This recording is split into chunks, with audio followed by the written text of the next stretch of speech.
Texting and driving is already illegal in both Carolinas, but lawmakers in South Carolina say the moment a driver gets behind the wheel of a car, they shouldn't even be able to touch an electronic device. It's their way of cracking down on distracted driving. That homeowner told me he was watching the footage from his home surveillance camera when he noticed something or some things that caught his eye. All right, and guys, we've been talking about these storm surges. Here's what that means. Where I'm standing right now is going to be essentially underwater this time tomorrow. So, Fred, this happened at 9:30 this morning, but here's the thing. No one was notified until after school let out. Not the other students, not us, the media, not even the parents. And that's not sitting well with folks here tonight. You can hear, I mean, there's moments where they're very tense and quiet, and then that happens. This is a nail-biter of a game. I just got a head count. 9,000 fans in the dome right now. As those shots rang out, and we do have video that we're about to show you. Before we do, I want to let you know it's very disturbing. It's hard to listen to. You can hear the gunshots. You can hear students screaming. The reason we want to show it is because it's sometimes easy to disassociate yourself from things like that. Since we're in North Carolina, this is in Florida, but we feel it's important to really bring home just how uniquely horrific this situation was. Take a look. Fred, I'll tell you, it was horrifying. My heart still hasn't fully recovered from it, but yeah, I just confirmed in the past hour with Charlotte Police that this was a weather-related crash, that this driver did lose control because of the wet roads. And as you watch the story, as you see this raw video, take a note, please, of the roads. You can see it doesn't look too bad, kind of like the roads are now, but this is the perfect example of why you just shouldn't be driving in these kind of weather conditions. It all happened live on air. We just drove up on this. We've got the EMS coming in right now, thank God. All right, this is at Elizabeth and Pineville Matthews Road. They just pulled a man out of this car. It looks like it hit a tree, and you can see it's now on fire. They have him over here. Hold on. We're gonna direct these emergency vehicles to this. A group of Good Samaritans freed the injured driver, pulling him out of the truck and off to safety moments before the truck caught fire, quickly engulfed in flames. Oh my God, thank God we got this man out of the truck. These civilians here are just incredible. They've been talking to this man, keeping him talking. They have made a tourniquet on his leg, which is injured. Here comes medic. In minutes, the fire department arrived. Witnesses say the driver lost control on the wet roads. The civilians who rushed to the driver's aid, without question, saved his life. Is he okay? Yes, he's fine. Okay. They gave him a quick tourniquet with the belt. There was no one else in there, right? That you know of? It was a glimmer of light in a rainy day. You guys just stopped and helped that guy? Good Samaritans risking their own lives to save a stranger, unfolding live in front of thousands of eyes as we all held our breath. And he's doing okay, right? Yes, he's fine. He's just got a hurt leg. Are you shaking a little bit too? Yeah, a little shaken up. Thank you guys for stopping. Thank you. Now, for the record, I do want to say, of course, before we even touched a camera, we rushed over to see if we could be of any help. You see that video started when medic arrived, but thankfully that victim only suffered a broken leg, is expected to fully recover thanks to those Good Samaritans. They literally saved a life on live TV today, guys. Reporting live tonight, Savannah Levins, NBC Charlotte.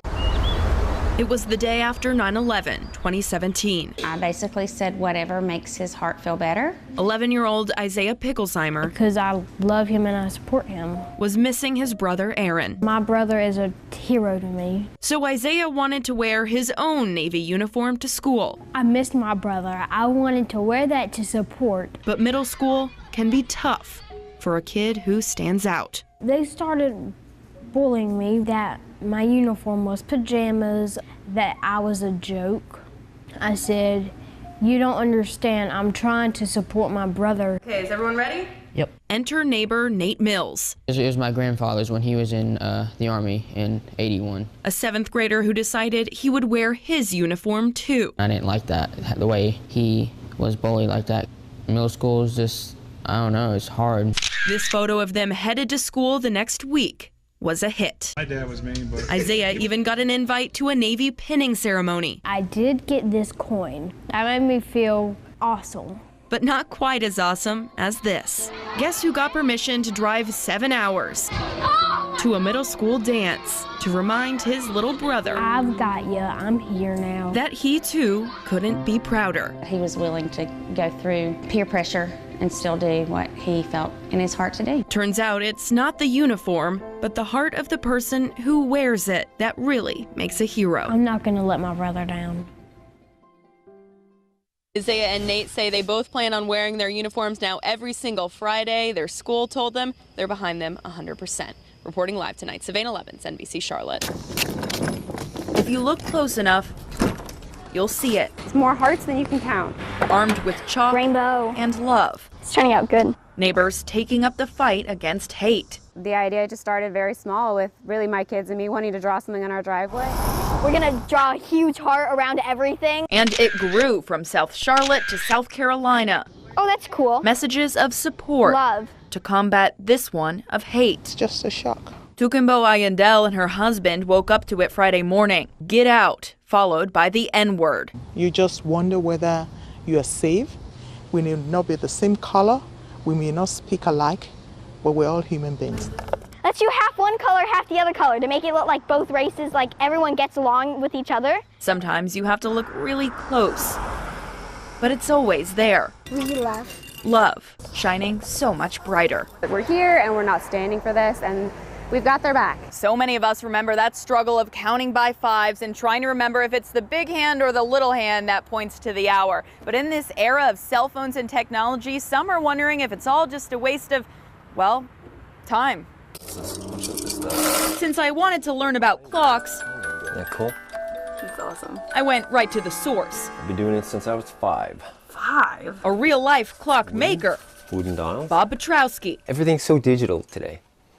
It's not necessarily a good thing. In here, at least. Put all that together. No thanks. Analog clocks are staying put. Why are we losing our contact to our past? Why should we do that? But some say kids just can't read good old clocks anymore. So I set out. What grade are you in? To find out. Do you know how to tell time? Yeah, of course. Okay, of course. If that's really true. What time does this clock say it is? 12. Where do you see 12? Right there. I mean. Oh, that's the second hand, though. 1, 10, 17. 2 o'clock. 2 0 o'clock. 2 0. 5 o'clock. 6, 9, 7:55. The truth is, the analog clock might be gathering dust in 2018. Are you kidding me? That's so sad.